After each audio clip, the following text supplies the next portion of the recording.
Hello friends, welcome to Geetha's kitchen talks. నేను మీ గీతారాణి. మనలో చాలామంది చాలాసార్లు అతిథుల మూలంగా ఇబ్బంది పడి ఉంటారు, అవునా? ఇంటికి వస్తాము అని వాళ్ళే కాల్ చేస్తారు.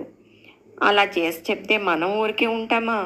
ఏవో తినడానికి ప్రిపేర్ చేస్తాం, తాగడానికి ప్రిపేర్ చేస్తాం, వాళ్ళకి స్నాక్స్ అవన్నీ ప్రిపేర్ చేసుకుని ఇల్లంతా నీట్గా పెట్టుకుని వాళ్ళ కోసం ఎదురు చూస్తూ కూర్చుంటాం. ఇంతకీ వాళ్ళు ఎంత టైంకి కూడా వాళ్ళు చెప్పిన టైం దాటిపోయినా కూడా రారు. వాళ్ళకి ఎలా ఉన్నా మనకి కడుపులో ఎలకలు పరిగెడుతూ ఉంటాయి కదా, వాళ్ళ కోసం ఎదురు చూస్తూ కూర్చుంటే.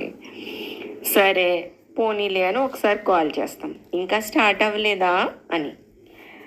అప్పుడు తీరిగ్గా చెప్తారు, ఈరోజు కుదరట్లేదురా, ఇంకో రోజు వస్తాం, చిన్న పని పడింది, ఏమనుకోకు అని చాలా క్యాజువల్గా చెప్పేస్తారు. మనం పడిన శ్రమ, వండిన వంటలు, మన ఎఫర్ట్ అంతా కూడా బూడిదలో పోసిన పన్నీర్ అయిపోతుంది.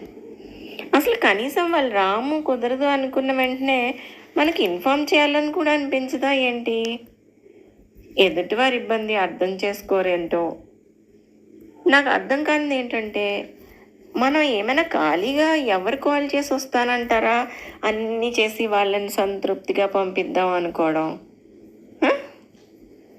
ఒకసారి జరిగితే ఓకే ఇలాంటిది, బట్ ప్రతిసారి వెయిటింగ్ లిస్ట్లో పెట్టేస్తే వాళ్ళని కాదు మనల్ని మనం కోప్పడుకోవాలి.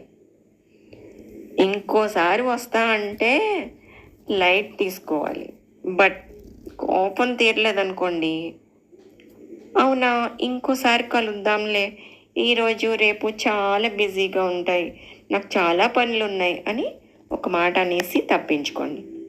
మీరైతే ఏం చేస్తారు ఫ్రెండ్స్? కొన్ని ఐడియాస్ నాకు కూడా చెప్పండి please. Thank you for watching. Stay tune to Geetha's kitchen talks. ఉండనా మరి?